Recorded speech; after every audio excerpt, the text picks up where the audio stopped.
வணக்கம். 1000 தோல்விகளே வந்தாலும், எவ்வளோ கஷ்டம் வந்தாலும், நஷ்டம் வந்தாலும், சந்தோஷமா இருந்தாலும், கணவனை தூக்கி நிறுத்துற சக்தி ஒரு நல்ல மனைவிக்கு தான் இருக்கு. இதை யாருமே இல்லைன்னு சொல்லவே முடியாது. உலகத்திலேயே சிறந்த ஜோடி எது தெரியுமா? செருப்பு தாங்க. ஒன்றை பிரிஞ்சா ஒன்று வாழவே முடியாது. ஏன்னா ஒரு செருப்பு தொலைஞ்சு போச்சுன்னா இன்னொரு செருப்பு போடவே முடியாது.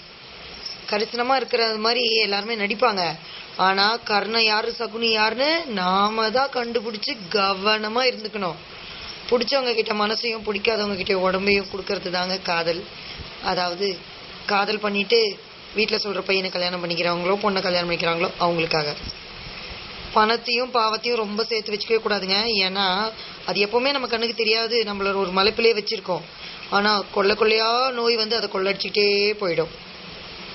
சரிங்களா?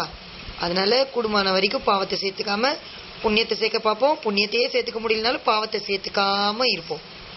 நன்றி.